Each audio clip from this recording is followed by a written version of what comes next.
যুক্ত করেন। হ্যাঁ, লাবণী ইতিপূর্বে আমার সাথে ফোনে কথা বলার সময় এই কথাটা বলতেন, স্যার আমি আপনার খুব বড় ভক্ত, আপনার আলোচনা শুনি আমার খুব ভালো লাগে, আমি আপনার প্রত্যেকটা আলোচনা ফলো করি। আজকে আমি লাবণীকে সে কথা ফেরত দিলাম যে লাবণী আমার চেয়ে অনেক অনেক অনেক ভালো আলোচনা করেছে।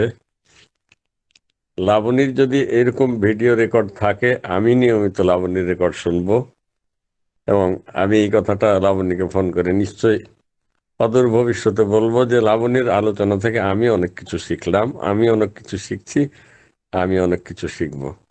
অসাধারণ আলোচনা করেছে, খুবই ভালো আলোচনা করেছে। আর আজকে বুঝলাম সত্যি সত্যি লাবণী নিয়মিত আমার আলোচনা শুনে, তার আলোচনার মধ্যে আমার আলোচনার অনেক ছায়া আমি দেখলাম, শুনলাম, খুবই ভালো লাগলো। আর সে এত স্মার্টলি আলোচনা করে, সত্যি আমাদের যারা আজকে আলোচনা শুনছেন সবাই খুব মুগ্ধ হয়ে আমরা শুনছি, আমি আমার বিশ্বাস। এবং আলোচনা যখন খুব চূড়ান্ত পর্যায়ে ছিল তখন দেখলাম যে প্রায় বোধহয় 80 জন কম বেশি, সাগর বলতে পারবে, এক একটা মোবাইলে এক এক রকম শো করে, প্রায় আমরা বোধহয় 80 জন বা তার বেশি লোক, মানে ডাক্তার বন্ধু তার আলোচনা শুনলাম। তা প্রত্যাশা থাকলো যে লাবণী আমাদের মাঝে মাঝে মাঝেই আসবেন, আমাদের কিছু শেখাবেন, শোনাবেন, আমরা সে প্রত্যাশায় রইলাম। দোয়া করি লাবণী অনেক অনেক দূর এগিয়ে যাবেন। আর এত সুন্দর আলোচনা আমরা নিশ্চয় অনেক দিন ধরেই মিস করেছি, আমরা যদি আরো আগে জানতাম আরো আগে লাবণীকে ধরে নিয়ে আসতাম। আমি অবশ্য লাবণীকে অনেক আগে এই প্রস্তাব দিয়ে রেখেছিলাম, কিন্তু ওইভাবে সময় সুযোগ হয়ে আসেনি ধরে নিয়ে আসবো, অনেক আগে বলেছিলাম। লাবণী, শাহানা, মুন্নি সবাই আসতে চেয়েছে, সবাইকে দাওয়াত দেওয়া আছে, কিন্তু আমি আসলে সময় পাই না যে ধরে নিয়ে আসবো। তো যাই হোক, আজকে লাবণী আমাকে ধরে নিয়ে এসছে, আমি খুব খুশি হয়েছি, খুব ভালো লাগলো। সবাই ভালো থাকবেন। ঠিক আছে, ধন্যবাদ আমি স্যার। আলোচনার সাথে কিছু আসলে সংযোজন যে করতে চাই আপনি না। আমার জন্য আমাকে নিয়ে যা বললেন স্যার, আমি আসলে খুবই খুশি হয়েছি এবং সে সাথে একটু লজ্জাও পাচ্ছি, কারণ আমি আপনার অনেক কিছুই ফলো করি, অনেকের লেকচারই আমি শুনি। তো সেখান থেকে চেষ্টা করি যে বিষয়গুলো আসলে খুব সহজে বোধগম্য হয় বা মনে রাখা যায় সেগুলোই ধরে রাখার চেষ্টা করি। আমার খুবই ভালো লাগছে স্যার যে আপনি আমার পুরো ক্লাসটাই আপনি শুনছেন, এত ব্যস্ততার মাঝেও আপনারা সবাই আমার ক্লাসটা শুনেছেন। এই জন্য আমি আসলে খুবই আন্তরিক এবং আন্তরিক ধন্যবাদ জানাচ্ছি আপনাদের। ইনশাল্লাহ আমি নেক্সটেও আবার আসবো ইনশাল্লাহ। ধন্যবাদ।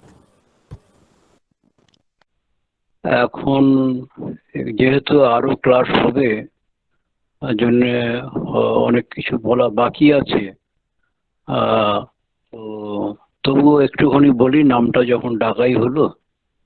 তো এখন আমাদের একটা জিনিস খেয়াল রাখতে হবে যে পালসেটিলার পরে সাইলিশিয়ার পরে ফ্লোরিক অ্যাসিড। তো পালসেটিলা যখনই আমরা বুঝতে যাব তখন দেখা যাবে কিছু কিছু সাইলিশিয়ার সিমটম চলে আসতে পারে। যেমন এক জায়গায় বলা হচ্ছে যে পালসেটিলাতে স্টাই আছে, মানে যাকে অঞ্জলি বলে, এবং সে অঞ্জলিটা মূলত হয় নিচের পাতায়, চোখের নিচের পাতায়। আর সেখানে সালিশিয়া যেমন একটু উষ্ণ সেক টেক দিলে ভালো লাগে, পালসেটিলা কিন্তু ওই সেই একই ব্যাপার, তার যেটা জেনারেলিটিস, একটু ঠান্ডা দিলে আরাম পায়। এটা একটা বিষয়। আর একটা বিষয় একটু বলি, যে আমি যখন ছাত্র ছিলাম, কলেজে পড়ছি, তখন যখন স্যার পড়াচ্ছেন তখন বললেন যে পালসেটিলার কিছু সিমটম মিউটেট করে, যেমন মামস মামস যদি হয় তাহলে সেটা মামস থেকে অনেক সময় অর্কাইটিস হতে পারে, মানে স্পার্মাটিক কর্ডের ইনফ্লামেশন বা অন্ডকোষের ইনফ্লামেশন, এটা হতে পারে। মেয়েদের ক্ষেত্রে হতে পারে সালফিনজাইটিস, ফ্যালোপিয়ান টিউবের প্রদাহ এবং ম্যামারি গ্ল্যান্ডেও হতে পারে মাম্পস থেকে। তখন স্যারকে আমি বললাম যে স্যার, যদি এখানে চাইল্ড হয় তাহলে কি হতে পারে? তখন উনি যে প্রশ্নটা হয়তো উনি জেনেই থাক বা না জেনেই থাক, সবার তো সবকিছু জানা হয় না, আর জানবে এরকম অহংকারও মানে করা উচিত না, মানে কেউ করবেও না, যদি করে সে মানে জোর করেই করবে। তো উনি বললেন যে এটা গুড কোশ্চেন, তো একটা চাইল্ড তার তো বৃদ্ধি পাওয়ার অনেক সময় আছে, তো যার জন্য যে সব সময় এটা এফেক্টেড নাও হতে পারে, আর যদি চিকিৎসাটা ভালো হয়ে যায় তাহলে তো আর কোনো কথাই নেই। তো এই একটা বললাম যে এটা মিউটেট করে মামস থেকে, বা এটা ছোট হোক বড় হোক সবারই হতে পারে, মামস থেকে অর্কাইটিস বা মামস থেকে সালফিনজাইটিস। সালফিনজাইটিস হচ্ছে ফেলোপিয়ান টিউবের একটা প্রদাহ, সেখানে অনেক সময় দেখা যায় টিউব ব্লক হয়ে যায়। তো সেখানে যখনই আমরা দেখি যে কোনো টিউব ব্লক আছে, এরকম একটা মানে প্রেগনেন্সিতে অসুবিধা হচ্ছে, তখন আমরা কিন্তু পেশেন্টদের জিজ্ঞাসা করি আপনার কি কখনো মামস হয়েছিল, তো এই ধরনের কথাবার্তা আসে। আর চাইল্ডের ক্ষেত্রে যেটা বলা যায়, খুব পালসেটিলার চাইল্ড গুলো খুব মজার হয়। দুটো টাইপের পালসেটিলার চাইল্ড আছে। একটা টাইপ হচ্ছে বেশ ফুরফুরে আর কি, বেশ হাসি খুশি, বেশ ডাকলেই কাছে আসে এরকম। আর একটা টাইপ হচ্ছে তারা ঠিক ওরকম নয়, একটু যেন ভারিক্কি চেহারা, বাচ্চাদের কথা বলছি, ছোটদের কথা বলছি, তো একটু যেন ভারী, একটু ফ্ল্যাবি, কিছুটা ক্যালকিউলার মতো লাগে, কিন্তু তারা অতটা মানে চটপটে না বা অতটা হাসি খুশি না। কিন্তু ওই যে সেই যে জেনারেল সিমটম, তাকে যদি আদর করে ডাকা হয়, আস্তে আস্তে ধীরে ধীরে সে ডাক্তারবাবুর কাছাকাছি চলে আসবে। এবং এই একটা বিষয় হচ্ছে চাইল্ডের ট্রিটমেন্ট করতে গিয়ে যেটা র্যাপোর্ট, মানে বাচ্চাদের সাথে যে অন্তরঙ্গ হওয়া, বাচ্চাদের সাথে যে কোনো, আমি যেহেতু বাচ্চা বলছি বাচ্চার কথাটাই বারবার আসছে, যে অন্তরঙ্গ হতে গেলে তাদেরকে একটু ভালোবাসার নজর দিয়ে দেখতে হবে।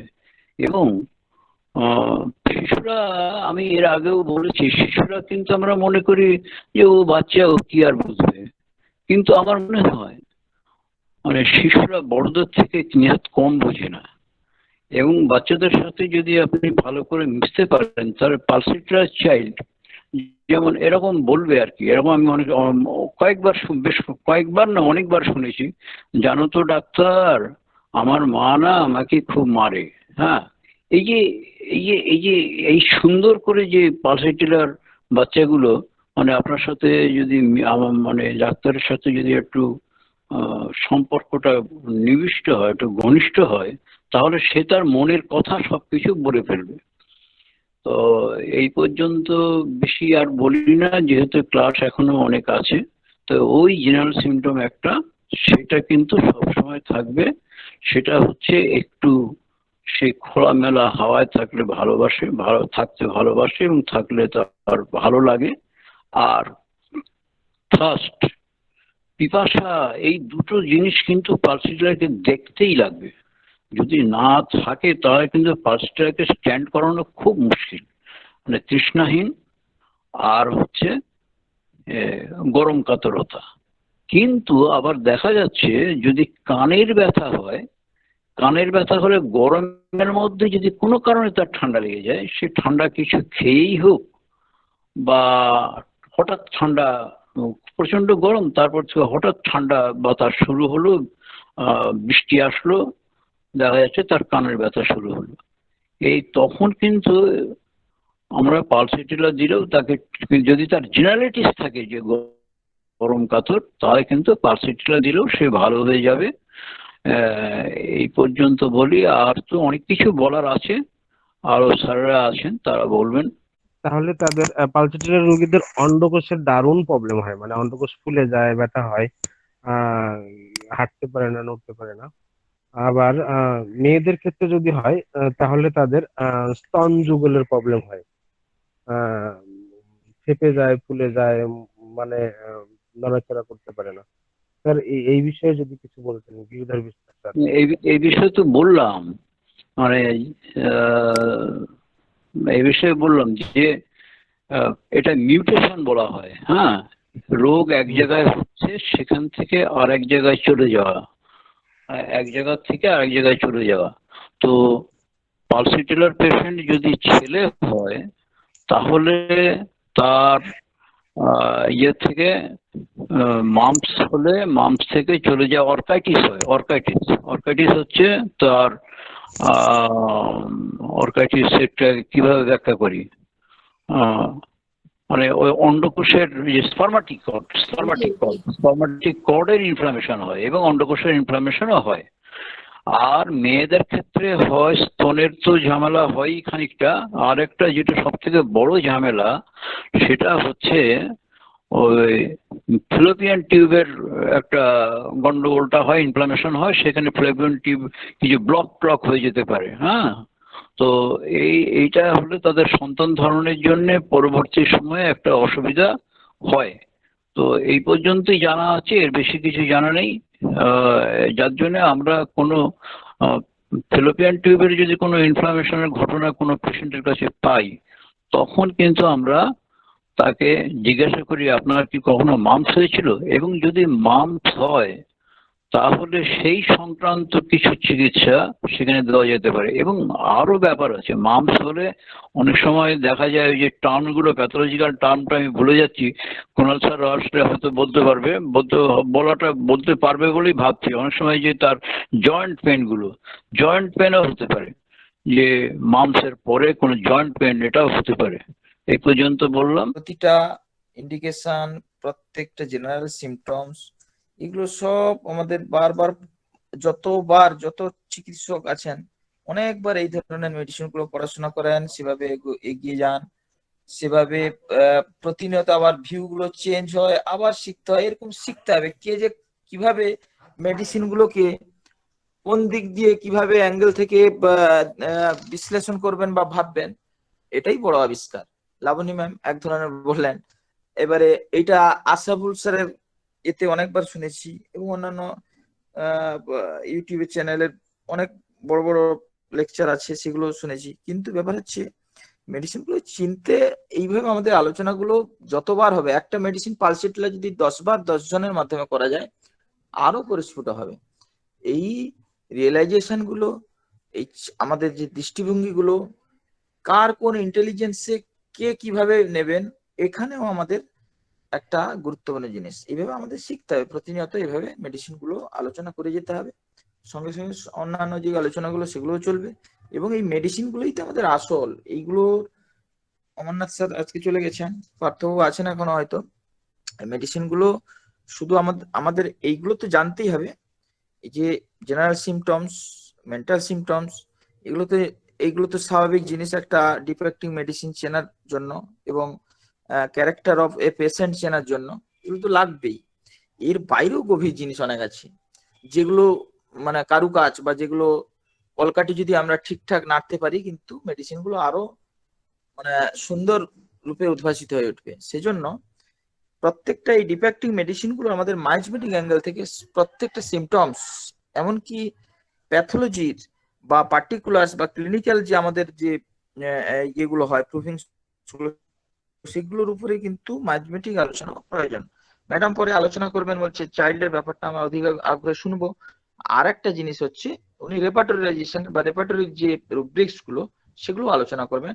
ম্যাডামের কাছে অনুরোধ থাকলো, রেপার্টরি যখন আলোচনা করবেন সেখানে এই ইন্ডিভিজুয়াল যে ক্যারেক্টার অফ পালসেটিলা, সেটার সঙ্গে যে সমস্ত একদম ক্লোজলি যে এগুলো আছে সেগুলোর সঙ্গে কোন কোন মেডিসিনের সিমিলারিটি আছে, ডিফারেন্সিয়েশন আছে, সেগুলো যেন একটু টাচ করে যান। প্রত্যেক বইতে কম বেশি ব্যাকেটে দেওয়া আছে, কিন্তু ওগুলো কার্যকরী নয়। আমাদের রিয়েলাইজেশন কি হবে, অনেক গুণমুগ্ধ এখানে অনেক ভক্তমন্ডলী বা ভালো ভালো টিচাররা এখানে আছেন, সবাই যেন আমরা সাহায্য করি বা আমাদের এই আলোচনা এই গ্রুপটাকে খুব উন্নত মানের করে তুলি। এই যে রেপার্টরিজাইজেশনের যে প্রত্যেকটা রুব্রিক্স হবে এরপরে, সেখানে কোন কোন রুব্রিক্স গুলো গুরুত্বপূর্ণ হবে এবং কোন কোন মেডিসিন গুলো কিভাবে পালসেটিলার সঙ্গে ক্লোজলি রিলেটেড হবে এবং ডিফারেন্সিয়েশন কিভাবে হবে, কোন জায়গা থেকে চট করে আমরা ডিফারেন্স করে নিতে পারবো ওই যে ওই সমস্ত রুব্রিক্স গুলো দিয়ে, এইগুলো যেন মাথায় রেখে যারা আছেন ইন্টেলিজেন্ট মানুষেরা, এখানে বিদগ্ধ মানুষ। এখন আমাদের ব্যাপার হচ্ছে একটা মেডিসিনকে কেউ কেউ বলে গেছেন অ্যান্টিসোরিক, অ্যান্টিসিবিলিটিক, অ্যান্টিসাইকোটিক জোর দিয়েছেন, জোর তো থাকবেই, কিন্তু কেন জোর সেটাও জানতে হবে। এবং যেগুলো হচ্ছে ইগনোর করা হয়েছে, বেশিরভাগ ইয়েতে বলা নেই, ক্লিয়ার কাট কোনো পিকচার, কোনো মেটেরিয়ামেটিকে ওইভাবে ইন্ডিকেশন গুলো মায়াজমেটিক দেওয়ার নেই। সেই অর্থে সব সিমটমস গুলোকে তুলে দিয়ে গেছে সেই হ্যানিম্যান বা হেরিংস এর এ থেকে মেটেরিয়ামেটিকা গুলো পড়ে পড়ে পড়ে পড়ে অনেক মেটেরিয়ামেটিকা পড়ে পড়ে কিচ্ছু পাওয়া যাচ্ছে না। এমনি বলছে ম্যাডামে যেরকম তুলে ধরেছেন ওইভাবেই সব বলা হয়ে আছে, কিন্তু আমরা মেডিসিনটাকে নতুন ভাবে আঙ্গিকে চিনবো, চেনার পথ চলা শুরু করতে হবে, নাহলে কিন্তু গতানুগতিক আমরা থেকে যাব। এইভাবে আমরা মেডিসিন চিনলে একটা পেশেন্টকে চিনতে পারছি, কিন্তু বেশিরভাগ কেস ফসকে যাবে, কারণ ক্লোজ রিলেটেড আছে। এবং যেখানে পাস্ট হিস্ট্রি, যেখানে ফ্যামিলি হিস্ট্রি, যেখানে আরো আদার্স সব মানে ইন্ডিকেশন গুলো থাকবে, সেগুলো যদি আমরা ঠিকঠাক না ধরতে পারি, ওই পালসেটিলা কি লাইকোপোডিয়াম কি ক্যালকেরিয়া কি ল্যাকেসিস কোথায় গিয়ে যে কোন চোখের সামনে দিয়ে ভেসে চলে যাবে এগুলো বোঝা মুশকিল হয়ে যাবে। তো এই জায়গাটা আরো ভেতরে ঢুকতে হবে, সবার পক্ষে আমাদের সম্ভব নয়। যারা স্টলওয়ার্স এখানে আছেন তাদের দিয়ে এই ক্লাসগুলোকে রিভ্যালুয়েশন বা ইভ্যালুয়েশন করতে হবে। এবং পলিক্রেস্ট মেডিসিন পার্থ স্যারও বললেন, নীলকমল স্যারও বললেন যে একদিনে তো এটা কমপ্লিট হবে না, এবং ম্যাডামও সেটা একদিনে কমপ্লিট করেননি। তিনিও বিষয়টার গুরুত্ব যথেষ্ট অবহিত আছেন, এবং সেই জন্যই তিনি বলেছেন যে 2-3টে বা যত ক্লাস লাগে তিনি সেটা নেবেন, এবং পালসেটিলাকে আমাদের মধ্যে যতটা সম্ভব প্রস্ফুটিত করার জন্য তিনি চেষ্টা করবেন। এবং সেটা আজকে যতটা হয়েছে তাতে যথেষ্ট তিনি তার অভিজ্ঞতা সমৃদ্ধ যে বক্তব্য রেখেছেন তাতে আমরাও যথেষ্ট উপকৃত হয়েছি। এবং এইভাবেই আস্তে আস্তে যত আলোচনা হবে, এবং আরো সময় নিয়ে আলোচনা করলে আরো বহু সিমটম, মানিকবাবুও বললেন, যত সময় নিয়ে আলোচনা করা হবে, সব সময় একটা ক্লাসের বা 2টো ক্লাসের মধ্যে তো সম্ভব হয় না, অনেক সময় টাচ করে বেরিয়ে যেতে হয়, কিন্তু আরো সময় দিলে আরো বিভিন্ন দিক বেরিয়ে আসবে। যেমন ম্যাডাম একটা জায়গায় বললেন মেডোরিনাম আর পালসেটিলার কথা, তিনি আলোচনা করছিলেন যে মেডোরিনাম একটু ম্যানিপুলেটিভ হবে, কিন্তু পালসেটিলা আদর চাইবে, মানে উইপিং এর উদ্দেশ্য হচ্ছে তাই। কিন্তু আমরা এটাও জানি, এটা ডক্টর অভিজ্ঞান চক্রবর্তী আরো ভালোভাবে বলতে পারবেন, যে পালসেটিলাও কিন্তু ম্যানিপুলেটিভ হয়। আমার এক বান্ধবী ছিল, ফার্স্ট ইয়ার থেকে 4th ইয়ার অব্দি আমরা ভীষণ টেনশন করতাম পরীক্ষার সময়। যখন পরীক্ষা আসতো আমরা পড়াশোনা করার চেষ্টা করতাম, এবং বান্ধবীকে দোষ দিচ্ছি না, যাই হোক পড়াশোনা করার চেষ্টা করতাম। স্যাররা যখন বলতেন আমাদের বুক ধুকপুক করতো, জেলসিমিয়ামের মতো অবস্থা হতো, এরকম অবস্থা হতো, কিন্তু আমাদের বান্ধবী কখনো অ্যান্সার তাকে দিতে হয়নি। সে মোটা সোটা ছিল, গোলগাল ছিল, একদম পার্সেটিলার মতো সুন্দর, খুব সুন্দর চেহারা ছিল, খুব অ্যাট্রাকটিভ চেহারা ছিল। এবং যখনই ওই বান্ধবী পরীক্ষা দিতে বসতো এবং স্যার তাকে জিজ্ঞাসা করতেন, তার চোখ দিয়ে ঝরঝর করে জল বেরিয়ে আসতো, এবং তাকে কোনো স্যার বলতেন ঠিক আছে ঠিক আছে তুমি যাও মা, তুমি যাও। এইরকম করেই সে একদম ফার্স্ট ইয়ার থেকে 4th ইয়ার অব্দি সে পাশ করে বেরিয়ে গেছে, আমাদের খুবই ভালো বান্ধবী। কিন্তু তার ওই ক্যারেক্টারটা ছিল। তো এই ক্যারেক্টার হচ্ছে পালসেটিলার ক্যারেক্টার, এবং এটা যেমন একটা ম্যানিপুলেটিভ দিক পালসেটিলার, তেমনি একটা রুব্রিক আছে যে উইপিং ওয়েন আনসারিং অ্যাট, খুব সম্ভবত, আমার হাতের কাছে রেপোর্টারিটা নেই, এই ধরনের। অর্থাৎ যখন একমাত্র পালসেটিলাই খুব সম্ভবত আছে, যখনই কোনো অ্যান্সার সে করতে যাবে কোনো কোশ্চেনের প্রত্যুত্তরে, তো সে ঝরঝর করে কেঁদে ফেলবে অ্যান্সার দেওয়ার আগেই। তো আমার বান্ধবী সেই ক্যারেক্টার ছিল, এবং সেই ক্যারেক্টার সে পালসেটিলা হওয়ার জন্য সে ওই ক্যারেক্টারটার জন্যই পাস করে গেছে। নিশ্চয়ই সে জানতো, কিন্তু তাকে সেই জানাটার পরিমাণ কতটুকু সেই সেই পরীক্ষাটুকু আর দিতে হয়নি। তো যাই হোক, এটাও যেমন পালসেটিলার একটা শেড। তো সুতরাং পালসেটিলা যে ম্যানিপুলেটিভ হয়, আশা করি অভিজ্ঞান যদি সময় পায় বলবে, এটা আমাদের মাথায় রাখতে হবে। এবং ম্যাডাম কোভিডের কথা বলেছেন, কোভিডের সময় বহু রোগীকে পালসেটিলা দিয়ে, একদম খুব বাস্তব কথা। ম্যাডামকে অনেক ধন্যবাদ এই কথাটা তুলে ধরার জন্য, কারণ আমরা যত কোভিড পেশেন্ট দেখেছি ফার্স্ট এবং সেকেন্ড ওয়েভে, থার্ড ওয়েভে পালসেটিলা অতটা আসছে না, কিন্তু ফার্স্ট এবং সেকেন্ড ওয়েভে যখন কোভিডের হয়তো একমাত্র সিমটমই হলো নাকের গন্ধ চলে যাওয়া, এবং ম্যাডাম সেটা উল্লেখ করেছেন যে এই গন্ধটা, এই যে গন্ধ চলে যাচ্ছে, এর রেপার্টারিয়াল রুব্রিকও আছে যে coryza accompanied by loss of smell বা ওয়ান্টিং অফ স্মেল, বা স্মেল ওয়ান্টিং নোজে, ক্যাটার ডিউরিং ইত্যাদি ইত্যাদি কিছু রুব্রিক আছে, যে রুব্রিকের ওপর Pulsatilla one of the best drug, আর্সেনিকও আছে। তো এই জন্যই আর্সেনিক এবং পালসেটিলা কোভিডের ফার্স্ট এবং সেকেন্ড ওয়েভে খুব ভালো কাজ করেছে। এবং এমনি জ্বরের সময় যদি আমরা গন্ধ চলে যায় বা ক্যাটারের সময় অর্থাৎ সর্দি কাশির সময় যদি গন্ধ চলে যায়, নাকের গন্ধ চলে যায়, তখনও পালসেটিলা আমরা যেমন চিন্তা করি, কোভিডের যেহেতু এই সিমটমটা খুব প্রমিনেন্ট সিমটম, আমরা পালসেটিলার কথা অবশ্যই চিন্তা করব এই ধরনের লক্ষণ এলে। এবং জ্বরের ক্ষেত্রে পালসেটিলা যে কত ভালো মেডিসিন অনেক সময় আলোচনা করা হয় না বা কলেজে শেখানো হয় না। যে জ্বরের সময় আমরা অনেকেই বেলেডোনা মাদার টিংচার দিয়ে বসি বা বেলেডোনা 3x দিয়ে বসি। আমরা যদি ডক্টর বার্নেটের 50 reasons of to be a homoeopath এই বইটা পড়ি, তাতে খুব সম্ভবত ফার্স্ট বা সেকেন্ড কেসেই আছে, তিনি অ্যাকোনাইটের সম্বন্ধে লিখেছেন, এবং তার বই পড়লে মনে হবে যে কোনো জ্বরের সময় যদি সর্দি কাশি নিয়ে জ্বর আসে, অ্যাকোনাইটই একমাত্র রিলিফ করে দিতে পারবে। তো এই ধরনের ধারণা হয়ে থাকে, এবং সত্যি অ্যাকোনাইট নিশ্চয়ই রিলিফ দেয় জ্বরে, কিন্তু সেটাই তো একমাত্র মেডিসিন নয়। এই যে যেগুলো অফবিট মেডিসিন মানে যেগুলো চট করে ইউজ হয় না, সবাই ইউজ করে না। আমরা জ্বর মানেই ভেবে বসি যে ব্রায়োনিয়া, জ্বর মানেই ভেবে বসি রাস্টক্স, বেলেডোনা, অ্যাকোনাইট ইত্যাদি ইত্যাদি, কিন্তু সবাই চট করে পালসেটিলার কথা ভাবে না। কিন্তু কোভিডের সময় দেখা গেছে পালসেটিলা জ্বরের ক্ষেত্রে কতটা উপকারী মেডিসিন হতে পারে। এবং এর একটা কারণও আছে, কারণ আমরা জানি পালসেটিলা হচ্ছে একটা অ্যান্টিটিউবারকুলার ড্রাগ। এটা পার্থ স্যার আরো নিশ্চয়ই ভালোভাবে বলতে পারবেন। যেটুকু আমার নলেজ আছে আমি বলছি, পালসেটিলা হচ্ছে অ্যান্টিটিউবারকুলার ড্রাগ, কিন্তু অ্যান্টিটিউবারকুলার ড্রাগের একটা বৈশিষ্ট্যই হচ্ছে সে প্রথমে লাংসকে এফেক্ট করবে। এবং কোভিডকে আমরা ভয় পাই এই জন্যই যে কোভিড প্রথমেই লাংসকে এফেক্ট করে, প্রথমেই না হলেও মানে কোভিডকে ভয় পাই আমরা এই জন্য যে ও লাংসের ফাংশনকে ড্যামেজ করে দেয়। অর্থাৎ একটা অ্যান্টিটিউবারকুলার বা টিউবারকুলার প্রপার্টি কোভিড রোগটার মধ্যে আছে।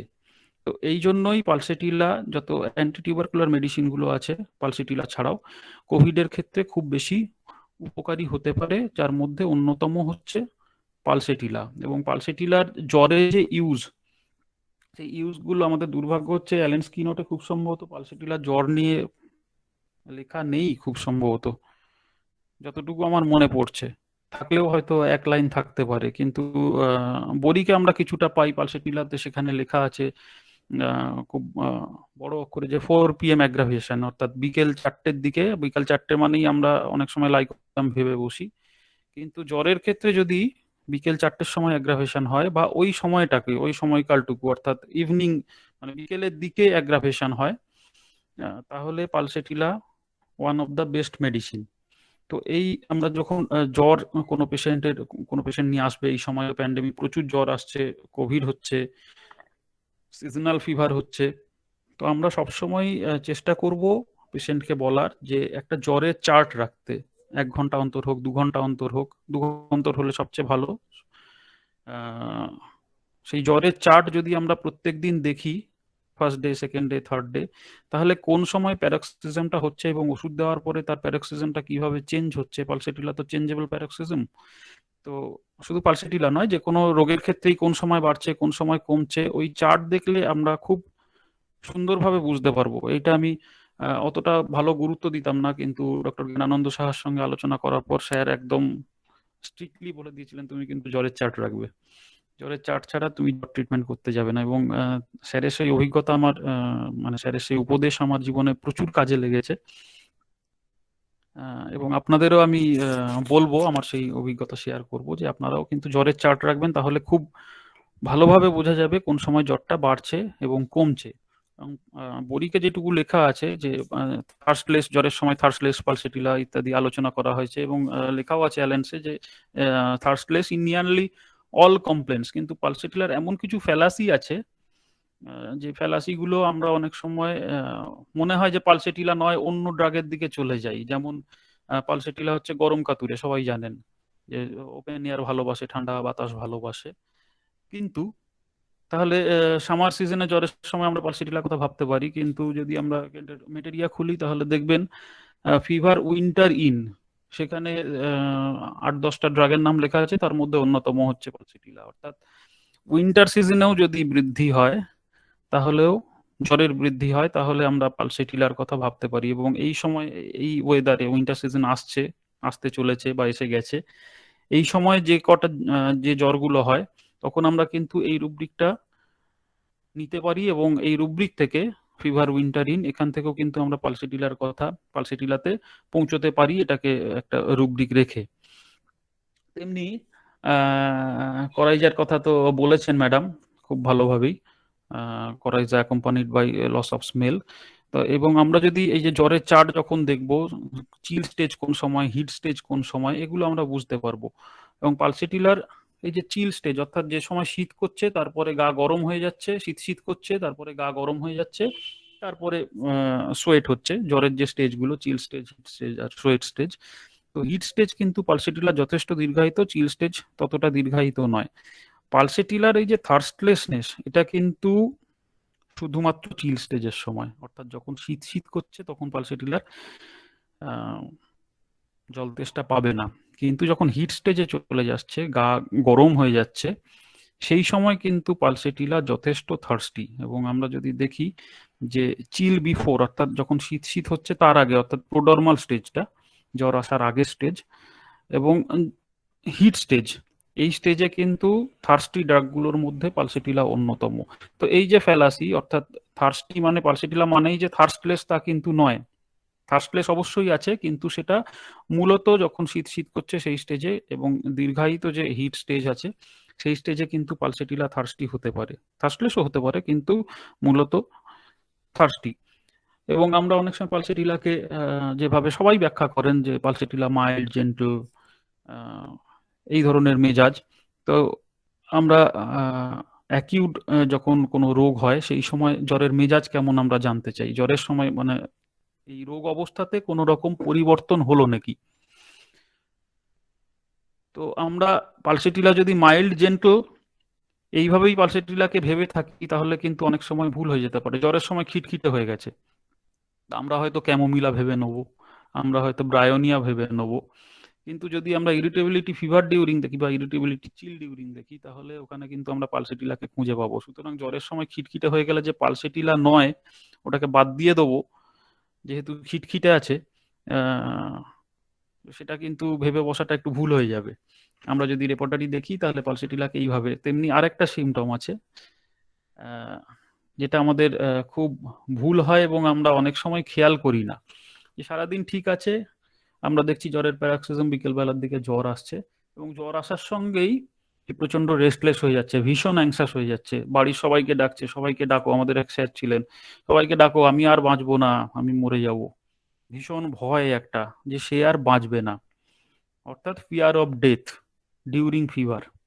আমরা কি করি, এই ধরনের লক্ষণ এলেই আমরা আইদার আর্সেনিক অথবা অ্যাকোনাইট এই ড্রাগের কথা চিন্তা করি। কিন্তু আমরা যদি একটু রেপোর্টারি দেখি, তাহলে আমরা fear of death during fever during এই রুব্রিকটা দেখলে বোগার বনি হোসেনে পালসেটিলা হচ্ছে আর্সেনিকের থেকে বা অ্যাকোনাইটের থেকে গ্রেডেশন অনেক বেশি, এবং একমাত্র ফার্স্ট গ্রেডের ডাক বোগার বনি হোসেনে Pulsatilla fear of death during fever. সুতরাং এই ধরনের লক্ষণ এলে আমরা যে প্রথমে আর্সেনিক যদি দিয়ে থাকি, অ্যাকোনাইট দিয়ে থাকি, তাহলে কিন্তু ভুল হওয়ার বিরাট চান্স থেকে যায়। এখানে কিন্তু আমরা পালসেটিলার কথা, যেটা ফার্স্ট গ্রেড, আমরা সিনথেসিসেও পাবো। এবং খুব অদ্ভুত ড্রাগ রুটা, এখানে রুটা ফার্স্ট গ্রেডে আছে, কেন্টের রেপোর্টারি দেখলেও দেখতে পাবেন। কেন্টের রেপোর্টারিতে পালসেটিলা নেই, কিন্তু বোগার বনি হোসেনে ফার্স্ট গ্রেডে একমাত্র পালসেটিলা আছে, খুব সম্ভবত একমাত্র আছে, রুটাও থাকতে পারে।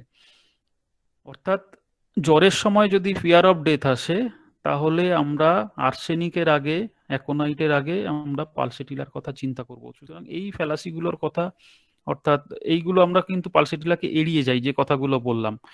তো এইগুলো যদি আমরা একটুখানি মাথায় রাখি এবং আমাদের যে সোর্স বুকগুলো আছে সেগুলো একটু আলোচনা করি, তাহলে আমরা পালসেটিলাকে জ্বরের ক্ষেত্রে আরো অনেক বেশিভাবে যতটুকু আমরা ইউজ করি তার থেকে অনেক বেশি গুণে ইউজ করতে পারবো।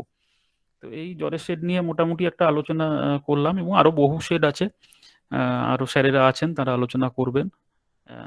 কুণালের কথাটা শুনেছি বলে, কুণাল স্যারের কথাটা শুনেছি বলে সেই জন্য কুণাল স্যারের বক্তব্য দিয়ে শুরু করছি। এই যে শীতকালের দিকে যে যে জ্বরের কথাটা বলেছে, এই যে বলেছে, এই ব্যাপারটা হচ্ছে কি যে পালসিটার কিন্তু একটা গ্যাস্ট্রিক ফিভারের একটা ব্যাপার আছে। বহু শীতকালে কিন্তু এটা খুব বেশি পাওয়া যায়, এবং ওই পেটের গন্ডগোল বা গ্যাস ট্যাস হয়েছে এরকম সিচুয়েশন থেকেও কিন্তু পালসেটিলার একটা জ্বরের ইতিহাস পাওয়া যায় না তা না। এবং পালসেটিলার আর একটা হচ্ছে কি জ্বরের ইতিহাস পাওয়া যায়, যেটা বলছি যে এই জ্বরের ইতিহাসটা সাধারণত 2টো থেকে 2.5টার মধ্যে জ্বরটা আসে, এটা খুব পালসেটিলার খুব প্রমিনেন্ট টাইম।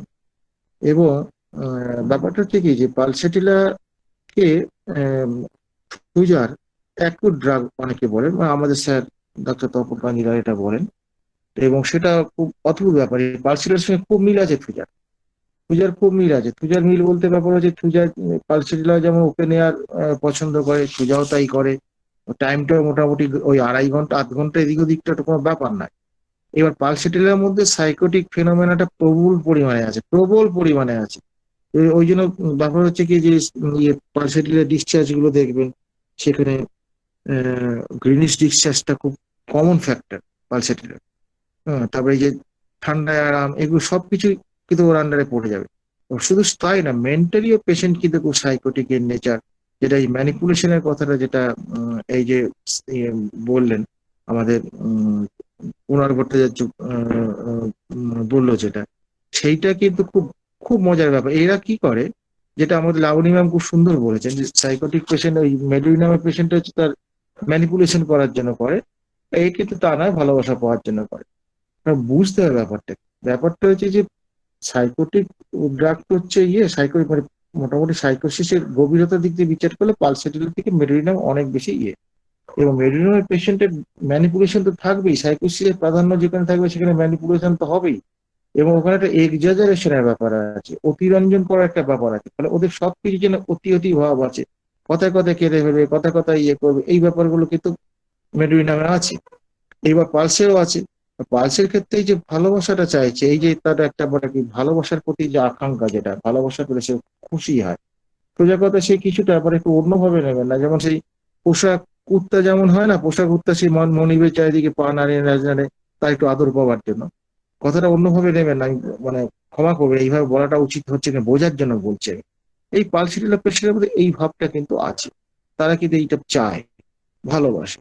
এবার আসা যাক এই যে সাইকোসিসের কথা যেমন পালসের রোগীর ক্ষেত্রে আমরা বলেছি, যেটা আমাদের ম্যাডাম অলরেডি বলেছেন, যে পালসেটিলার পেশেন্ট বিবাহ করতে চায় না, বা বিবাহ করার যৌনতাকে সে পাপ বলে মনে করে, এগুলো কিন্তু ধর্মীয় অনুভূতি থেকে তাদের আসে।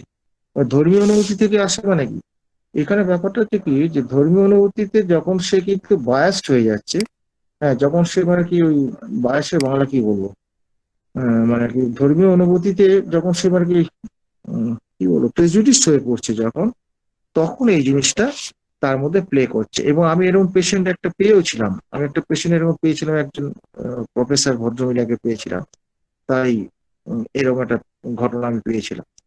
ফলে ব্যাপার হচ্ছে কি যে এই যে তাদের মধ্যে এই যে ভাবনাটা, যেটা এই যে এটা পাপ, এই পাপ যে ভাবাটা, যেটা এই যে তাদের যৌনতা বিয়ে করাটা, এটা একটা বদ্ধমূল ধারণা। এই যে তাদের বদ্ধমূল ধারণা যেটা আছে, এই বদ্ধমূল ধারণা পাপ, এটা যে ফিক্সড আইডিয়ার মধ্যে পড়ে যাচ্ছে, এটা ডেফিনেটলি সাইকোটিক এর নেচার। আর সাইকোটিক এর নেচারের জন্য তাহলে কি হচ্ছে, যে এই পেশেন্টের কিন্তু এই নেচারের জন্য কি হয়, আলটিমেটলি পাগলের কাছাকাছিও সে হয়ে যেতে পারে, পাগলের কাছেও সে চলে যেতে পারে, এরকম একটা ব্যাপার আছে। এবার প্রশ্ন হচ্ছে, এই যে যৌনতাকে সে এড়িয়ে চললে পাপ বলে মনে করে, এটা শুধু ধর্মীয় ক্ষেত্রে শুধু না, একটা অন্য দিক থেকে ভাবুন, প্রকৃতির নিয়ম দুটো জায়গায় আসুন। আগে প্রকৃতির নিয়মে আসুন। প্রকৃতির নিয়ম হচ্ছে যৌনতা হচ্ছে সৃষ্টির ইঙ্গিত দেয়। সৃষ্টি না আগে যদি যৌনতা না থাকতো, সৃষ্টিটাই ধ্বংস হয়ে যেত। তাহলে ব্যাপারটা হচ্ছে যে এই যে প্রকৃতির যে নিয়ম নীতি, এই নিয়ম নীতিটাকে সে কিন্তু সে মানতে চাইছে না, বা মানতে পারছে না, বা সেটাকে অন্যায় বলে মনে করছে। অ্যাকচুয়ালি প্রকৃতির বিরোধিতা করছে। এই যে প্রকৃতির বিরোধিতা করছে এটাও কিন্তু ইনকোঅর্ডিনেট, তার চিন্তা ভাবনার ইনকোঅর্ডিনেশন, চিন্তা ভাবনার ইনকোঅর্ডিনেশন জন্য এইটা করে। আবার ধর্মীয় দিক থেকে যদি রিলিজিয়াস দিক থেকে যদি আছে সেখানেও কিন্তু একটা ফিক্সড আইডিয়া কাজ করে। সে মনে করে যে এইরকম করলে ঈশ্বর তার প্রতি বোধহয় শ্রদ্ধাশীল, তাকে ভালোবাসবে না, তাকে তার স্বর্গতে তাকে স্থান দেবে না, এরকম একটা ভাবনা টাবনা তার মধ্যে কিন্তু থাকে আর কি। হ্যাঁ, তার ফলে এই পেশেন্ট গুলো যখন এইসব ভাবনার মধ্যে যখন থাকে তখন সে হয় কি ট্যাসিটার্ন হয়ে যায়, চুপচাপ হয়ে যায়, চুপচাপ থাকতে সে ভালোবাসে। এই চুপচাপ থাকাটা তার তখন অন্য কিছু তো সোজা কথা, চুপচাপ থাকার পেছনে কারণ একটাই, সে তার ওই নিজের জগতের মধ্যে কিন্তু নিজেকে মানে আটকে ফেলে, সে ওর বাইরে আর যেতে চায় না। এই ওর বাইরে না যেতে চায় না বলে নিজেকে একটা জায়গায় কিন্তু ইমপ্রিজন করে ফেলছে বা খাঁচায় বন্দি করে ফেলছে। এই যে একটা আলাদা করে ফেলছে, নিজস্ব একটা জগৎ তৈরি করছে, যেটা এই যে আইসোলেট করে ফেলছে তার মানে কি আমাদের প্রকৃত জগৎ থেকে বা আমাদের প্রত্যেক জীবনে যে জগৎ থেকে নিজেকে আলাদা করে ফেলছে, এই আলাদা করাটা কিন্তু অবশ্যই সাইকোটিকের নেচার। ফলে এই জন্য দেখা যায় সাইকোটিকের নেচার। এবার দেখুন, সে চুপচাপ থাকতে চায়, সে কিন্তু উত্তর দিতে চায় না। প্রশ্ন করলে সে যেহেতু তার মধ্যে একটা বাধ্যতা আছে, যেটা ম্যাডাম বারবার বলেছেন, বাধ্যতা যেটা আছে সেই জন্য সে হয়তো হ্যাঁ বা না উত্তর দেবে। হোমিওপ্যাথির ক্ষেত্রে একটা মনে রাখবেন যে যেখানে প্রশ্নের উত্তরগুলো কিন্তু হ্যাঁ বা না হবে সেখানে কিন্তু আমাদের সতর্ক হয়ে যেতে হবে। মানে হ্যাঁ বা না এর মধ্যে থেকে কিন্তু আসল গল্পটা ফসকে যেতে পারে। সেই জন্য আমাদের বুঝতে হবে যে এটা পেশেন্ট কিন্তু মানে বলতে চাইছে না, না তার মেন্টাল কন্ডিশনের জন্য সে এরকম করছে, এটা আমাকে বোঝার চেষ্টা করতে হবে। এবং এই যে পেশেন্ট, এই যে আমরা বলি যে পালসেটিলা পেশেন্ট আমরা ভদ্র বলি, আবার এটা ছিচকাদুন, এই যেটা বারবার বলছে কেঁদে ফেলে, এই ছিচকাদুন অল্পেতে কেঁদে ফেলে, এই যে ব্যাপারগুলো আছে এখানেও কিন্তু এখানে একটা দৃষ্টি আকর্ষণের ব্যাপার আছে। ওই চোখে যেটা কুণাল স্যার খুব সুন্দর বলেছেন, এগুলো কিন্তু আমাদের খুব বাস্তব অভিজ্ঞতা, কিন্তু অনেকেই কিন্তু এটাকে ব্ল্যাকমেলও করে এই চোখের জল দিয়ে। হ্যাঁ, এই যে ব্ল্যাকমেল করে পালসেটিলা মানে সেই মানে একদম খুব ভদ্র শান্ত এই রূপটা যেমন আছে, আবার এই দিকের রূপটাও কিন্তু তার কম নেই, কিন্তু সে কান্না দিয়ে সব সে জয় করে নেবে, এরকম একটা ব্যাপার থাকে তার মধ্যে। এবং যার জন্য সে সামান্যতম তার বিরূপতা সে সহ্য করতে পারে না, সামান্যতম তার ইয়ে হলে পরে সে কেঁদে কেটে একাকার হয়ে যায়। ফলে এই যে পালসেটিলার যে এই যে চরিত্র, যেটা এই চরিত্রটাকে কিন্তু আমরা বাদ দিতে পারবো না। এবং এই চরিত্রটার সঙ্গে যদি আপনি দেখেন এর সঙ্গে পূজার খুব মিল আছে। পূজাও ম্যানিপুলেশন করে, পূজার মধ্যে এই প্রচন্ড পরিমাণে এই যে ইয়ে পাওয়ার ইচ্ছে, মানে আর কি পূজার মধ্যে মানে বাতাসের প্রতি যে আকর্ষণ, যেটা এটা তো প্রবল পরিমাণে আছে পূজার মধ্যে, আরো সিমটম আছে, আমি সেটা ডিপে যাচ্ছি না আমি। ফলে আমাদের কিন্তু পালসেটিলার যে এইটা যেটা এইটা কিন্তু আমাদের খুব ভালো করে জানতে এবং পড়তে হবে। এবার আসা যাক যে পালসেটিলার পেশেন্টের মধ্যে আরেকটা ব্যাপার হচ্ছে কি যে এদের এদের হচ্ছে খাদ্যাভ্যাসের মধ্যে যেটা বলেছেন, এই যে রিচ খেতে চায়, ইয়ে খেতে চায়, এই কথাটা বলছে, এটা খুব সত্য কথাই। সে কিন্তু এরা সহ্য করতে পারে। এখন আমাদের মধ্যে কিন্তু একটা খুব মুশকিল ধারণা আছে কিছু চিকিৎসকের, যে রিচ খাবার খেলো আর জল পিপাসা নেই, ব্যাস পালসেটিলা দিয়ে দাও। কোনো ডাক্তার আছে কেউ নাক্স ভূমিকা দিয়ে দাও, মানে বিয়ে বাড়িতে খেয়েতে এসে এইরকম কিন্তু প্রেসক্রিপশন গুলো কিন্তু খুব গন্ডগোলের প্রেসক্রিপশন। এখন ব্যাপার হচ্ছে যেহেতু এটা অ্যাকুট কন্ডিশন, অ্যাকুট কন্ডিশনের ক্ষেত্রে কিন্তু এটা চলে যাবে, এটা ওষুধ দিলেও যাবে, ওষুধ না দিলেও চলে যাবে, কিন্তু ওষুধ দিলে কি হবে দ্রুত গতিতে সে রিলিফটা পাবে। আর পালসেটিলার ক্ষেত্রে একটা র্যানসিডি রিল্যাক্সেশন পাওয়া যায়। র্যানসিডি কি সময় যেমন ওই আপনি যদি ইয়ে খান, ওই কোল্ড ড্রিঙ্কস যদি খান, কোল্ড ড্রিঙ্কস যে নাকে যেমন ঝাঁঝ লাগে না খেতে গিয়ে, ওই রকম একটা ঝাঁঝালো গন্ধ হচ্ছে পালসেটিলার ক্ষেত্রে খুব বেশি পাওয়া যায়। ফলে এইটা কিন্তু আমাদের মাথায় রাখতে হবে। কিন্তু আমি তাহলে এইটুকু থেকে দেবো না কেন, আমি সঙ্গে সঙ্গে পেশেন্টের আমি মেন্টাল স্ট্যাটাসটা জেনে নেবো। কারণ নার্সভূমিকার পেশেন্ট কিন্তু একটু ইরিটেবল টাইপের হয়, একটু খিটখিটে টাইপের হয়। পালসেটিলার পেশেন্টটা কিন্তু ক্রন্দনশীল হয় বা চট করে কেঁদে ফেলে, বা সে নরম প্রকৃতি, মাইল্ড প্রকৃতি। হ্যাঁ, এই জায়গাগুলো কিন্তু একটু যদি আমি অ্যাটাচ না করে ফেলি তাহলে কিন্তু আমাদের প্রেসক্রিপশনটা কিন্তু মস্তিষ্কহীন হয়ে যাবে বা মুন্ডহীন হয়ে যাবে, বা সেন্টার টু পেরিফেরি কভার করবে না। ফলে ওই চোখ বুঝে ওই বিয়ে বাড়ি খেলেই পালসেটিলা বা নার্সভূমিকা দেওয়ার এই যে একটা অভ্যাস বা বদ অভ্যাস বলতে পারেন, এইটা কিন্তু আমাদের ত্যাগ করতে হবে। ত্যাগ করে যদি আমরা সঠিক প্রেসক্রিপশনটা করতে পারি, পেশেন্টকে আমরা অনেক কিছু আমরা দিতে পারবো। এবং এই বলে আমার বক্তব্য আজকে আমি শেষ করলাম। ধন্যবাদ। আচ্ছা, আমি তো যেহেতু সবটা শুনে নাই, অমরের কাছে শুনলাম, যতটুকু আমি শুনলাম আর কি, আমি লাবণী ম্যামের সবটা শুনিনি, হুম। কিন্তু খুব ইচ্ছা করছে যেটা মানে সংযোজন করা দরকার আজকের আলোচনায়। জানি না পালসিটিলার সোয়েট নিয়ে আলোচনা হয়েছে কিনা। ওয়ান সাইডেড পালসিটিলার, হ্যাঁ ইয়েস, এইটা। আর পালসিটিলার মেন্টাল সিমটমস এর মধ্যে কিন্তু একটা ফ্যাস্টিডিয়াসনেস আছে। পালসিটিলা বলতে গেলে তার যে চেঞ্জেবিলিটি, আর এই যে অ্যালেন কিডনোটেতে ওয়েদার কক রিমেডি বলেই শুরু করছে। এই পালসিটিলার যার জন্যে আমরা এই দ্বিমুখী চরিত্রটা পাই, যেটা কুণাল স্যার কিন্তু অনেকটা ক্লিয়ার করেছেন, এই জায়গাটা আছে। আর আমি আমার এই এতদিনের প্র্যাকটিসের মধ্যে আমি দুটো পেশেন্টের ওয়ান সাইডেড সোয়েট পেয়েছি, তার মধ্যে একটা প্রেসক্রিপশন আমার পালসিটিলা ছিল, এটা মনে পড়ছে আর কি, সেটা অনেক আগেকার প্রেসক্রিপশন।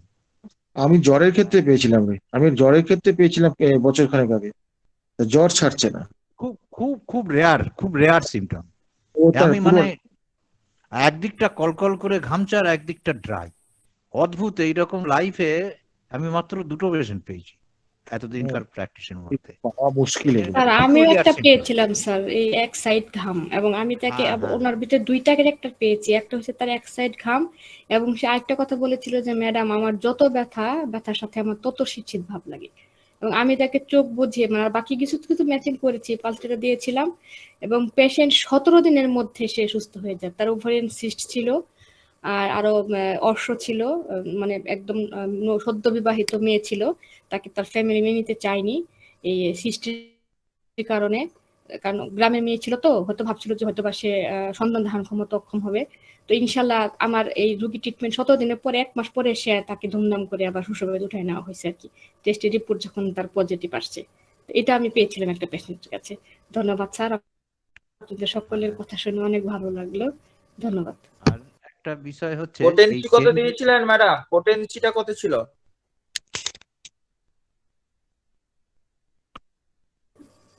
আমি এলএম পোটেন্সি দিয়েছিলাম, LM 2-3, এবং দুটা লাগেনি। একটা খাওয়ার পরে সেকেন্ডটা যখন 3 দিন মাত্র খেয়েছিল, তারপরে উনি এক প্রকার বাধ্য হয়ে টেস্ট করতে গিয়েছিল, কারণ করোনার সিজন ছিল তো তখন, শ্বশুরবাড়িতে যাবে, ওনার শাশুড়ি বলেছিল যে মা তুমি একটু টেস্ট করেই আসো। তখন টেস্ট করতে যখন তিনি পুরো হোল অ্যাবডোমেন টেস্ট করে, তখন থেকে তার ওভারিয়ান সিস্ট আর নেই, এবং এই সময়ে সে তারপরে ঘরোয়া ভাবে তাকে উঠায় নেওয়া হয় আর কি। Thank you. একটু তাড়াতাড়ি ফ্যাস্টিডিয়াসটায় আমরা রেপার্টারিতে দেখি ফ্যাস্টিডিয়াস কার্সুনিসেনের সমতুল্য ফ্যাস্টিডিয়াস এই পালসিটিলা। আর কুণাল স্যার তো জ্বর নিয়ে প্রচুর সংযোজন করেছেন, কিন্তু জ্বরের আর একটা জিনিস আমি পেশেন্টদের অনেক সময় বলে রাখি, না বলে রাখলে আবার এটা পাওয়া যায় না, যেটা হচ্ছে চিল বিগিনিং অ্যান্ড এক্সটেন্ডিং টু। রেপার্টারিতে এইরকম করে আছে, এবং পরপর ওর সাবরুব্রিক গুলো আছে। এই জায়গাগুলো একটা আমাদের জ্বরের বিষয়ে দেখতে হয়।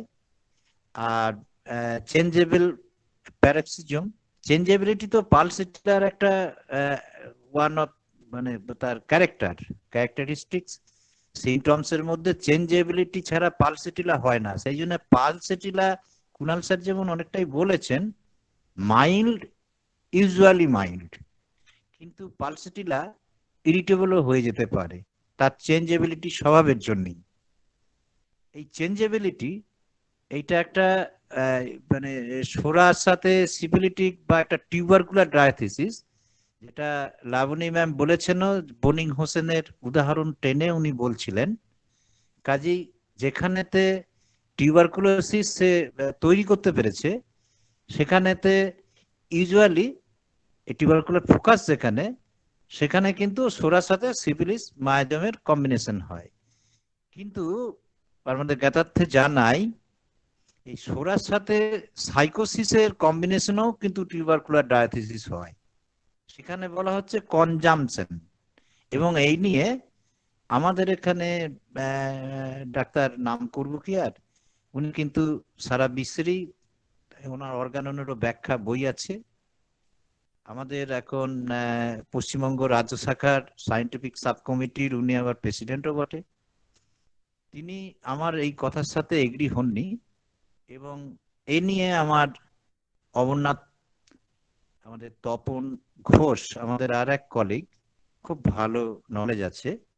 এমনকি এই স্বপনপুরে বা আমাদের স্যার ডাক্তার কাঞ্জিলালের ওখানেও, তপন কাঞ্জিলালের ওখানে এই নিয়ে ডিসকাশন হয়েছে।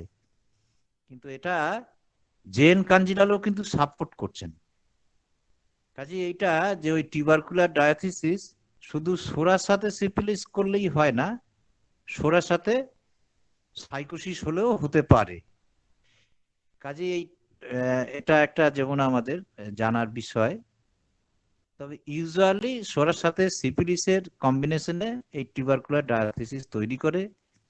কাজেই বনি হোসেনের যখন এই টিউবারকুলোসিস পালসিটিলা খেয়ে সুস্থ হয় এবং সেইটাই কিন্তু টার্ন ওভার করে। বনি হোসেন একজন লয়ার ছিলেন এবং একজন বোটানিস্ট ছিলেন, এবং হ্যানিম্যানের আবার বেয়াই মশাই ছিলেন, বৈবাহিক সূত্রে আর কি, ওই ছেলে মেয়েদের বিয়েটি এইসব দিয়ে আর কি, আবার খুব ভালো বন্ধুও ছিলেন। হ্যানিম্যান কিন্তু বলতেন কেস টেকিং এর সময়তে যে বনি হোসেনের হোমিওপ্যাথি বইটা না পড়লে আমি কেস রেকর্ড করব না। তাহলে বনি হোসেন একজন স্টলওয়ার্ট হোমিওপ্যাথিক জগতে, এবং বনি হোসেনের যে এক্সপ্লানেশন কেন্টের থেকে একটু ডিফারেন্স, যেমন জেনারেল টু পার্টিকুলার, এখানে পার্টিকুলার টু জেনারেল। আর বনি হোসেনের একটা থিওরি আমি ভীষণ কাজে লাগাই এই প্রসঙ্গে বলছি, যদি আজকে পালসিটিলার সাবজেক্ট বটে, তবে যেন বিষয়টা একটু সংযোজন করতে খুব ইচ্ছা করছিল। অ্যাকুট ডিজিজে যেটা চারটে সেন্সেশন, লোকেশন, মডালিটিস কনকমিটেন্ট, আমি ওর সাথে যোগ করি কজেশনটাকে। কারণ অ্যাপ্রিজম 5-এ হ্যানিম্যান এই কজেশন সম্পর্কে বিস্তারিত বলেছেন, অ্যাকিউটের এক্সাইটিং কজ আর কনিক ডিজিজের ফান্ডামেন্টাল কজ। যদিও আমরা জানি যে কনিক মায়াজম যদি তার বেসিক না থাকে তাহলে সাসসেপ্টেবিলিটি তৈরি করতে পারে না, অবশ্যই সেখানেতে তার বেসেতে একটা কর্নিক মায়াজম থাকে। কিন্তু কি হয়, যখন একটা অ্যাকুট ম্যানিফেস্টেশন একটা এক্সাইটিং কজ থেকে আসে, তো তাহলে আমাদের কখনো কখনো তার একটা এমার্জেন্সি বা তার একটা অ্যাকুট এই বিষয়টাকে সরাবার জন্য একটা অ্যাকুট মেডিসিন দিতে হয়। তাতে কি হয়, তার ওই অ্যাকুট ফেজটা চলে গেলে তার যে ফান্ডামেন্টাল কজটা, তখন আবার কিন্তু সেইটা পরবর্তীকালে আমরা আবার সেই ট্রিটমেন্টটা করতে পারি। পালসিটিলার যে একটা আবেগ, এই জায়গাটা কিন্তু তার একটা শরিক ক্যারেক্টার। এই যে সে এত ভালোবাসার কাঙ্গাল, সিম্প্যাথিক ক্রেভস, আমাদের রেপার্টারিতে একটা রুব্রিক আছে সিম্প্যাথিক ক্রেভস। সম্ভবত পালসিটিলার ফসফরাস আছে কি দুটো মেডিসিন, যতদূর মনে পড়ছে, রেপার্টারিটা আমার হাতের কাছে নেই। সিম্প্যাথিক ক্রেভস একটা বিষয়, এবং ওই যে বললাম যে পালসিটিলা ইউজুয়ালি একটা মাইল্ড, পালসিটিলা উইপিং টেন্ডেন্সি, সে এই হিসেবে চেঞ্জেবিলিটির জন্য তার অপোজিট ক্যারেক্টারও দেখি। আবার এই টিউবারকুলার ডায়াথিসিসের বাই কার্সিনোসিনের বা টিউবারকুলিনাম যেরকম একটা ট্রাভেলিং ডিজায়ার করে, পালসিটিলার সম্ভবত এইটাও আছে, ট্রাভেলিং ডিজায়ার চেঞ্জেবিলিটি মুডের জন্য তার সেটা থাকতে পারে। রিসার্চটা তো অমর বলেছে যে এটা একটা সাইকোটিক ট্রেন্ড, কিন্তু আমরা দেখি যেরকম ভাবে একটা ওয়েট গেটিং আফটার যদি কজেশন হয়, সেই ক্ষেত্রে যেমন এটা একটা সাইকোটিক ক্যারেক্টার, এটা আমরা রাস্ট্রক্সেও পাই। রাস্ট্রক্স এই জায়গাটায়, যদিও রাস্ট্রক্স একটা অ্যাকুট ম্যানিফেস্টেশনের জন্য আমরা বেশিরভাগ দিই, এবং আমাদের যারা বিগিনার প্র্যাকটিসেতে সবেমাত্র প্র্যাকটিস করে এসেছে, আমাদের লাম্বাগোতে বেশিরভাগ ক্ষেত্রে তারা এই ক্যারেক্টারের উপর বেস করে রাস্ট্রক্স দিয়ে ফেলে। যখন তার সেই ডাক্তারই আবার পুরনো হয়ে যায়, তখন দেখা যায় সে রাস্ট্রক্স না করে সে কিন্তু একটা মেডোরিনাম প্রেসক্রিপশন করতে পারছে। তাহলে সে কি রাস্ট্রক্স ভুল করেছিল? না।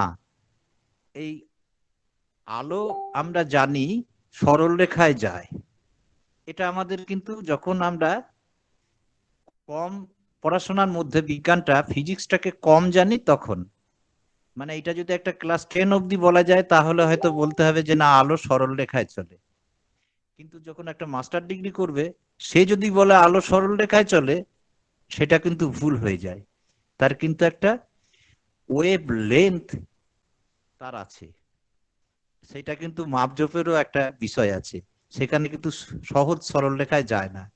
আমাদের ছোটদের ফিজিক্স পড়াতে গেলে আলো সরল রেখায় আমরা বোর্ডগুলোকে পরপর ফুটো করে দিয়ে আলো পাঠিয়ে দেখাই, দেখো আলো সরল রেখায় চলছে, কিন্তু সেইটাই আবার যখন আরো বৃহত্তর ভাবে দেখা যায় তখন দেখা যায় যে মোটেই সরল রেখা নয়, বরং সব সময়তে একটা ভাঁজ খাচ্ছে।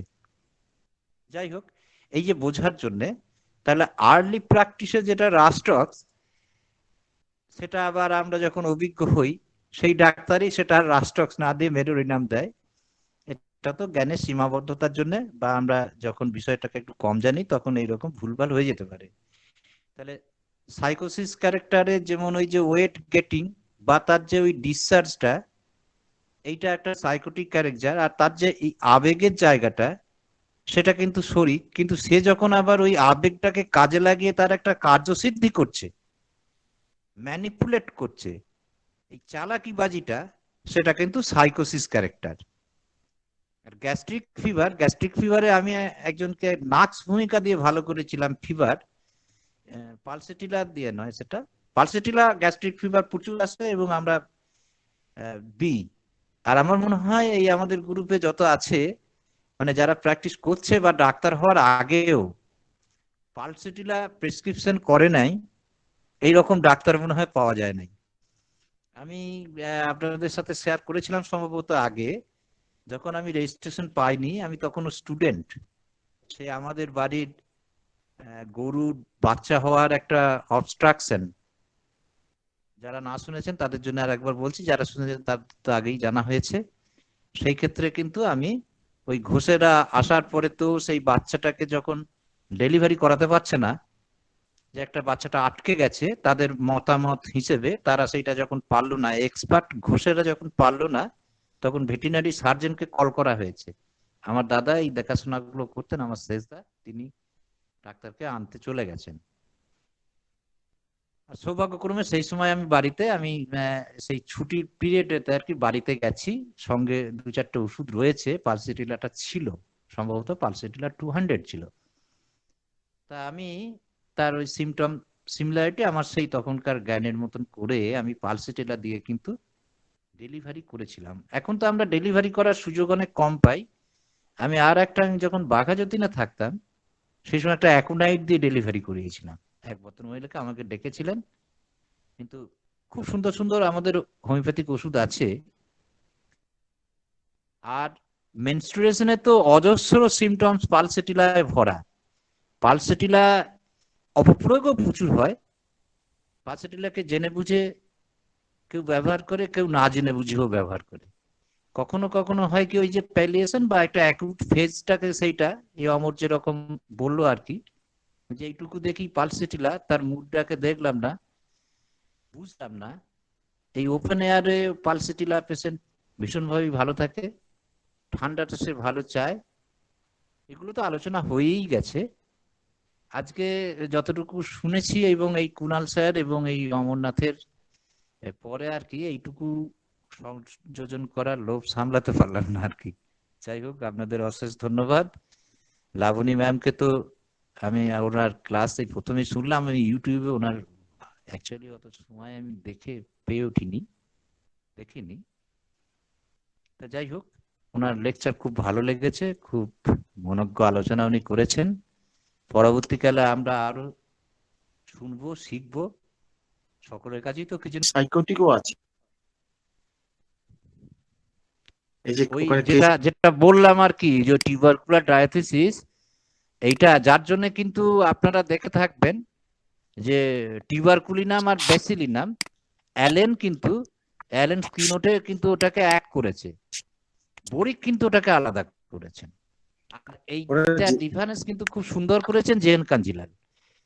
এই যে ব্যাসিলিনাম আর টিউবারকুলিনাম এক ওষুধ না, কিন্তু তফাৎ আছে, এবং তফাৎটা তার কিন্তু ওই মায়োজমেটিক অ্যানালিসিসের দিক থেকে টিউবারকুলিনামটার কিন্তু ওই সোরা সিভিলিস কম্বিনেশনে, আর যেটা ব্যাসিলিনাম সেটা কিন্তু সোরা সাইকোসিসের কম্বিনেশন। এইটা হলো। আচ্ছা, অমর কি বলছিল একটু শুনি। এই যে সোরাসিপিলিস ব্যাপারটা না, এই যে ব্যাপারটা আমার কিছু মানে আর কি শ্বাসকষ্টের পেশেন্ট, আমার যে এলাকাটা তো ইন্ডাস্ট্রিয়াল বেল্ট, তো আমার প্রথম লাইফে কি হয়েছিল, প্রথম লাইফে আমি বেশ কিছু হাঁপানি কিছু কিছু সারাতেও পেরেছিলাম, আবার কিছু কিছু পারতাম না। কিছু কিছু পেশেন্ট সেরে যাওয়ার পর এবার তারা পেশেন্ট পাঠিয়েছে, পাঠানোর পরে কি হয়েছে, আমি তাদের ওই টিউবারকুলিনাম ব্যাসিলিনাম তখন পার্থক্যটা বুঝতাম না। হ্যাঁ, বুঝতাম না। আমি টিউবারকুলিনাম ফেল করলে ব্যাসিলিনাম দিতাম। সিমটোম্যাটোলজিক্যালি যেটুকু আমি মানে বিভিন্ন বই পড়ে মানে কি জেনেছিলাম, সেই সিমটম দিয়ে ডিফারেন্সিয়েট করা যেত না, তখন মাঝাম বুঝতাম না। তো এবার হচ্ছে কি যে কতগুলো পেশেন্টকে ওই টিউবারকুলিনাম দিয়ে কিন্তু তাদের হসপিটালাইজ করে দিয়েছে আর কি। তো এখন করে দিয়ে তারপরে পেশেন্টরা আর আসে না। তা এইবার হচ্ছে সেই পেশেন্ট গুলো পরবর্তীকালে ফিরে এসেছিল, তখন আমার একটা চৈতন্য হয়েছিল পরে। তখন এই যে আহ, ওরা যে চলে গেছিল, চলে যাওয়ার কারণটা হচ্ছে কি যে ওই হসপিটাল হয়ে গেল। এখন আমি কারণটা বুঝতে পারছি না, যে টিউবারকুলিন তো ঠিক আছে, কতগুলো পেশেন্ট শীতকালটা চলে যাওয়ার পর যখন ফিরে আসলো, যখন তখন শ্বাসকষ্ট তার নেই, নর্মাল অবস্থায়, তখন টিউবারকুলিন দিলাম, অসাধারণ কাজ করলো। আর আমার তাই ভালো, তাহলে আমি কি ভুল করলাম? আমি কি তার ডোজে ভুল দিলাম? তখন ডোজে কিন্তু অতটা আমি মিনিমাম ডোজটা এরকম জলে গুলে অতটা করতাম না। আমি খুব মানে আতান্তরে পড়ে গেলাম যে কি ব্যাপারটা কি আসলে। আসলে ব্যাপারটা হচ্ছে কি, ওখানে নেবেলুস বলে একজন আছে, জার্মান ডাক্তার আছে, ওই বই বড়িকের পেছনে লেখা আছে যে টিউবারকুলিনামের ব্যাপারটা হচ্ছে যে সিপিলিটিক বেস যদি হয়, তাই টিউবারকুলিনাম দিলে কি হবে, ওই সিপিলিটিক বেসটাকে মানে কি ইনক্রিজ করে দেবে। ইনক্রিজ করে দিলে ওখানে ব্যাকটেরিয়াল ফ্লোরা আরো বেশি অ্যাটাক করবে, ব্যাকটেরিয়াল ফ্লোরা ডেভেলপ করবে। ডেভেলপ করলে কিন্তু পেশেন্টের বিপদ হয়ে যাবে, সেটা কিন্তু অলরেডি সাবধান করে দিয়েছেন উনি। আর তখন তো বুঝতাম না ব্যাপার। পরবর্তীকালে দেখা গেছে এমনও হয়েছে কিছু কিছু ক্ষেত্রে কি করছে, টিউবারকুলাম কাজ করেনি, তাকে ব্যাসিলিনাম দিয়ে কাজ হয়ে গেছে। কিন্তু এইভাবে কি চলতে পারে? এটা কাজ করলো না বলে ওটা দিলাম, এইভাবে কি ডাক্তারই হয় নাকি? তো যাই হোক, পরবর্তীকালে যখন বুঝতে পারলাম তখন আর, এখন তো আর অসুবিধা হয় না। এখন তো আর ওইটাকে তো ওই ওই মানে হাতিয়ে হাতিয়ে ধরা, তো ওই হাতুড়ে হয়ে যায় তখন আর কি। মানে হাতুড়ে আর কি সোজা কথা। তো ব্যাপারে যে হাতুড়ে ধরা, এখন এখন তবে তো ওই তোর মায়াজাম গুলোকে ভাঙতে পারি, তো তোর টিউবারকুলার ইয়েটা কোন কম্বিনেশনটা আছে, মিক্স মায়াজাম, এটা আমার ভাঙতে কোনো অসুবিধা হয় না। ওই জন্য আমার এখন অনেক টিউবারকুলার বেস যদি থাকে, সরি, সিফিলিটিক বেস যদি থাকে এবং তাকে যদি টিউবারকুলিনাম দেন, তাহলে তো সেটাই তো সিমিলিমাম হলো। মানে ওটাই তো ঠিক। না, ওটা ওই ইয়ের সময় খেলে, ওই যখন ওই শ্বাসকষ্ট থাকে ওই সময় তো মানে অ্যাডিশনাল ব্যাকটেরিয়া কিছু ওখানে উপস্থিত থাকে তো। হ্যাঁ, ওই নেভিলেক্স এর বইটা আছে আমার না, কাছে, আমি এখানে সেটা নেই বলছি না, আমি বলছি ধরুন সিফিলিটিক বেস আছে, শ্বাসকষ্টের পেশেন্ট। এবার আপনি বলছেন যে টিউবারকুলিনাম যদি দেওয়া হয় তাহলে সেটা বৃদ্ধি হতে পারে, সেক্ষেত্রে ব্যাসিলিনাম যদি দিই। কিন্তু যদি সিফিলিটিক বেস হয়, আমি ব্যাসিলিনাম দিলাম, সেটা তো সাইকোটিক বেস। না এই না, সেটা দুটো হবে না, সেটা দেয়া যাবে আলাদা পাচ্ছি না। সেটা দেয়া যাবে না। ওটা হচ্ছে নেভিলেক্স যেটা সাবধান করেছেন, যে যে মানে চেস্টের ক্ষেত্রে ক্ষেত্রে হার্টের পেশেন্টের ক্ষেত্রে বা এইসব পেশেন্টের ক্ষেত্রে হচ্ছে কি, যে যখন ওখানে তো অ্যাডিশনাল তো ব্যাকটেরিয়া থাকে, তো এমনি ব্যাকটেরিয়া থাকে তো, এবং যখনই ওটা দেওয়া হবে তখন ওই ব্যাকটেরিয়াল ফ্লোরাটাকে ইনক্রিজ করতে সাহায্য করবে এই টিউবারকুলিনাম। এইটা যখন করবে, এইটা করার জন্য কিন্তু গন্ডগোলটা হবে। এইটার জন্য তখন ওটা দেওয়া যাবে না, এক নাম্বার। দ্বিতীয় নম্বর হচ্ছে যে ওখানে টিউবারকুলিনামটা যদি আমি 50 মিলি হয়তো দিতাম, তাহলে হয়তো এরকম গন্ডগোলটা হতো না। কিন্তু ব্যাপার হচ্ছে তখন তো টিউবারকুলিনাম ব্যাসিলিন আমি ভালো বুঝতাম না রে বাবা। বুঝতাম না, পরে কিন্তু এই গন্ডগোলটা আর হয় না, এখন আর গন্ডগোল কোনোভাবেই হয় না। ও আমার দিতে আমার অসুবিধা হয় না। কিন্তু প্রথম দিকে ওই গন্ডগোল গুলো কতগুলোকে হসপিটালে নার্সিং হোমে ভর্তি করিয়েছি, যেটা করিয়েছি সেটা অস্বীকার করবো কি করে? ওষুধ দেওয়ার পর বেড়ে গেছে, আবার সেই পেশেন্ট যখন সে শীতকালটা পেরিয়ে গেল তখন টিউবারকুলিনাম যখন দিলাম, তার দেখছি অসাধারণ রেজাল্ট হচ্ছে। তাহলে তার আগেরটা তাহলে কি গন্ডগোল করলো? আগেরটা সে হসপিটালে গেল কেন? এইগুলি তো আমাকে মানে কন্ট্রাডিকশনে ফেলে দিচ্ছে। কারণটা কি? এই কারণটা আমি খুঁজে বেড়াচ্ছিলাম, খুঁজতে খুঁজতে খুঁজতে তাও কয়েক বছর লেগেছে। লাগার পর তখন বুঝতে পারলাম যে ব্যাপারটা কি, যে ওই সময়টা ওটা দিলে পরে সিভিয়ার অ্যাগ্রাভেশন হবে। ওই সিভিয়ার অ্যাগ্রাভেশনটা পেশেন্টের পক্ষে, শ্বাসকষ্টের পেশেন্ট অ্যাগ্রাভেশন হলে কি সামলাতে পারবে? সেটা তো সামলাতে পারবে না। ওই জন্যই এই জায়গাটা একটু সতর্ক হয়ে যায়। ওটা নেবুলেক্স করে দিয়েছে, সাবধান করে দিয়েছে আমাদের। তোমাদের বইয়ে আছে কিনা আমি বলতে পারবো না, কিন্তু আমার বইয়ে আছে। আমি তোমাকে পরে আমি শুনিয়ে দেবো, আমার চেম্বারে বইটা আছে, আমি তোমাকে পরে শুনিয়ে দেবো কি বলেছিল। আচ্ছা, একটা ওটা কোশ্চেন হচ্ছে এই জায়গাটায়, আমরা যেরকম দেখি যে টিউবারকুলোসিস যদি ডেভেলপ করে যায়, সেখানে সিমলিমাম বেসিসে সালফার, ফসফরাস, সাইলিসিয়া আর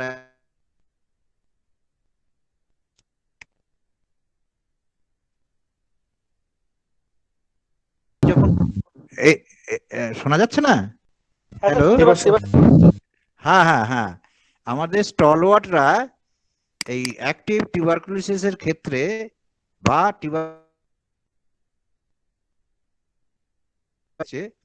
এইরকম টেস্ট হিস্ট্রি পেলে সালফার, ফসফরাস, সাইলিসিয়া, টিউবারকুলিনাম এই ধরনের ওষুধগুলো বারবার দিতে নিষেধ করেছেন।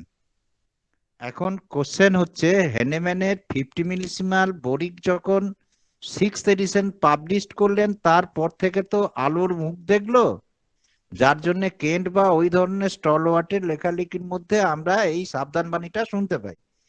লাস্টে ডাক্তার অমরনাথ চক্রবর্তী যেটা সংযোজন করলেন যে 50 মিলিসিমালের, বা আমরা কেন্টের 12 অবজারভেশনের অবজারভেশন 1-এ যেটা দেখি যে এইরকম যখন একটা অ্যাক্টিভ প্যাথোলজি বা এরকম থাকে, বিশেষ করে টিউবারকুলোসিসের মতন ক্ষেত্রে, সেখানেতে কি দশা হতে পারে।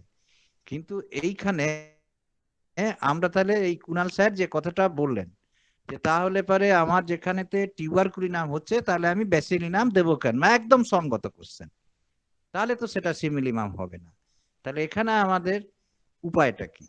উপায়ও কেন্ট বলেছেন, 50 মিলিসিমাল স্কেল হিসেবে তিনি বলেছেন, কিন্তু আমাদের হাতে যেহেতু 50 মিলিসিমাল পোটেন্সি এসে গেছে, আমরা মিনিমাম তো খানিকটা শুনেছি, অমরনাথের যেমন অনেক গ্লাস ফেলে দেওয়ার কথা শুনেছেন, আমাদের কেসি দাসের কাছে মিনিমাম ফেলে দেওয়া ডোজ বলতাম আমরা, স্যারও বলতেন, মানে ওই 10 নম্বর গ্লোবিউল ক্রাশ করে ফেলে দিয়ে সেটা সুগার আর মিল্কের সাথে দেওয়া। ইতিমধ্যে আমি একবার আলোচনাও করেছিলাম, এছাড়া আমাদের মেডিসিন প্রয়োগ করার আরো প্রয়োগবিধি আছে, যদিও সে অভিজ্ঞতা আমার নেই, যেমন ইনহেলিং করা বা মেসেজ করা স্কিনেতে। আর আমি পার্টনার ডাক্তার সাক্সেনার কথা শুনেছি, যেটা হচ্ছে, কথা শোনা যাচ্ছে তো, যেটা হচ্ছে ওই হেয়ার চুল দিয়ে আর কি ওষুধ প্রয়োগের কথা।